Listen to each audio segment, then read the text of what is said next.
শাকিব খান তার থেকে বেশি পারিশ্রমিক নেওয়া অভিনেতা আজ পর্যন্ত বাংলাদেশে নেই। তিনি যে একাই এই ইন্ডাস্ট্রিকে ধরে রেখেছেন এটা না বললেই নয়। এবং তিনি কি শুধু ভালো অভিনেতা নাকি শুধুই সুপারস্টার? সে কি আসলেই বাংলাদেশের শেষ সুপারস্টার? তো এই অ্যান্সারগুলোই পেতে আপনারা আমার এই ভিডিওটা শেষ পর্যন্ত দেখুন, এবং আমার এই ভিডিওটা যদি আপনাদের ভালো লাগে তাহলে অবশ্যই একটা লাইক দিয়ে যাবেন। তো আসসালামু আলাইকুম, আশা করি আপনারা সবাই অনেক বেশি ভালো আছেন। আল্লাহর রহমতে আমিও ভালো আছি, সুস্থ আছি। তো চলুন টপিকে ফিরি। সাকিবের আসল নাম হলো মাসুদ রানা। বর্তমানে তার থেকে বড় সুপারস্টার বাংলাদেশে আর নেই। তার মতো টাকাও কেউ নেয় না। তার সিনেমা রিলিজ পেলে তার সিনেমা ব্যতীত অন্য কোনো অভিনেতার সিনেমা ডিস্ট্রিবিউটাররা আর নিতে চায় না। বাংলাদেশের বক্স অফিসে রয়েছে তার একক রাজত্ব।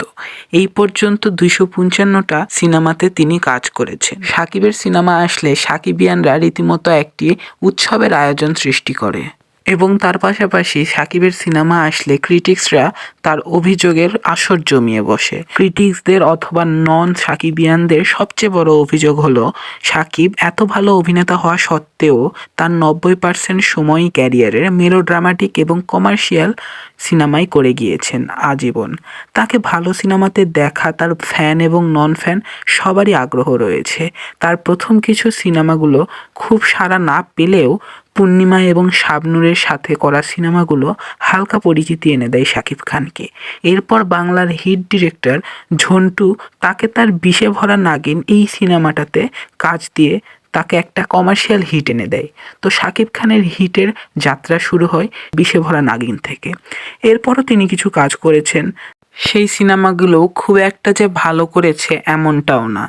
এরপর কিছু কাজের পর তিনি সুপারস্টার মান্নার সাথে, যে মান্না সেই সময়কার বাংলাদেশের সুপার ডুপার স্টার, তো তার সাথে গণদুশ্মন নামক এক সিনেমাতে কাজ করেন, এবং তাও তার আরেকটি হিট সিনেমা হিসাবে গণ্যিত হয়। তো এতক্ষণ তো বললাম শাকিব খানের উত্থানের গল্প, তো এবার একটু অন্যদিকে আসা যাক। তো আপনারা যারা শাকিব খানের ব্যক্তিগত জীবন নিয়ে অনেক কিছু জানতে চান, তো তাদের জন্য এই ভিডিওটা না, কারণ আমার চ্যানেলের মূল বিষয় হচ্ছে আপনাদেরকে সুপারস্টার নিয়ে কথা বলা, সুপারস্টাররা কিভাবে তৈরি হয়েছে সেটা নিয়ে কথা বলা, এবং তার পাশাপাশি কী সিনেমা আসতে চলেছে, কী সিনেমা কেমন হচ্ছে, যে এই সিনেমার ট্রেলার কেমন হচ্ছে, ওই সিনেমাটা দেখতে যাব কি যাব না, ওই সিনেমাটা আমাদেরকে ভালো লাগলো কি লাগলো না।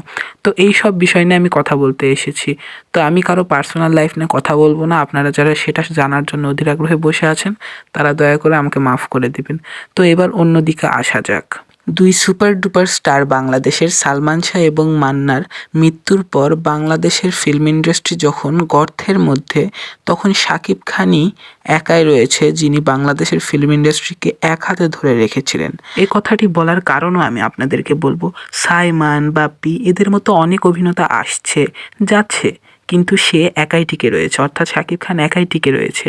তাদের মতো অনেক অভিনেতা আসছে, টানা কিছু সিনেমাতে কাজও করছে, তারপর আর তাদেরকে খুঁজে পাওয়া যাচ্ছে না। কিন্তু তিনি একাই বাংলাদেশের এই ফিল্ম ইন্ডাস্ট্রির একাই হাত ধরে রেখেছেন। এখন যখন রায়হান রাফির মতো আধুনিক মেন্টালিটির ডিরেক্টররা আসছেন এবং সাকিবের সাথে কাজ করছেন, তো আমরা এর প্রতিফলন হিসাবে একটা ব্লাস্ট দেখতেই পাচ্ছি। তো আমরা কিছুদিন আগেই তুফান দেখেছি। তুফানের মতো এত সুন্দর, এত এত বাজেটের এবং এত ব্লকবাস্টার সিনেমা হয়তো বা বাংলাদেশে আর হয়নি। এবং আমরা যারা সিনেমাকে ভালোবাসি, বাংলাদেশের সিনেমা দেখতে চাই, তা তারা অবশ্যই এই ধরনের সিনেমা আরও অনেক দেখতে চায়, অর্থাৎ বাংলাদেশের ইন্ডাস্ট্রি যত ওঠে। তো এই জিনিসটা আমরা প্রত্যেকটাই সিনেমা প্রেমী, অর্থাৎ বাংলাদেশ প্রেমী, আমরা সকলেই দেখতে চাই। এবং বাংলাদেশে যদি ব্লকবাস্টার সিনেমা হয় তাহলে সেখানে শাকিব খান থাকবে না এমনটা হতেই পারে না। এটা আমার কথা না, এটা শত শত সাকিবিয়ানদের কথা। তো আমি আসি আমার প্রথম প্রশ্নটাতে, শাকিব খান কি আসলেই ভালো অভিনেতা নাকি শাকিব খান হলো শুধুই সুপারস্টার? তো আমার মতে শাকিব খান যদি নিজেকে রায়হান রাফি, হিমেল আশরাফ এবং পুনর্জন্ম এবং হাওয়া সিনেমার ডিরেক্টরদের কাছে নিজেকে একেবারে ছেড়ে দেয়, এবং রায়হান রাফির মতো যদি সেই সব ডিরেক্টররা শাকিব খানের অভিনয় দক্ষতাকে সুন্দরভাবে কাজে লাগাতে পারে, তাহলে শাকিব খান শুধু ভালো অভিনেতাই নয়, আমাদের দেশের গর্ব হয়ে দাঁড়াবে। তিনি যদি নিজেকে আমাদের বস ডিরেক্টরগুলোর হাতে তুলে দিয়ে তাকে সুন্দরভাবে ইউটিলাইজ করার অধিকারটা দেয়, তাহলে আমরা তাকে আরও ভালো ভালো চরিত্রে এবং আরও ভালো ভালো কাজে ইনশাল্লাহ দেখতে পাবো। এবং এটাই আমাদের আশা। আমরা যারা বাংলাদেশের ফিল্ম ইন্ডাস্ট্রিকে ভালোবাসি, বাংলাদেশের ফিল্ম ইন্ডাস্ট্রিকে আমাদের নিজের মনে করি, তো এবং আমরা বাংলাদেশের সিনেমাই দেখতে চাই, অন্য কোনো দেশের অর্থাৎ বলিউডের বা আমরা টলিউড হলিউড এগুলার আমরা দেখতে চাই না, আমরা ঢালিউডের দেখতে চাই সিনেমা। তো আমরা এগুলো মনে করি।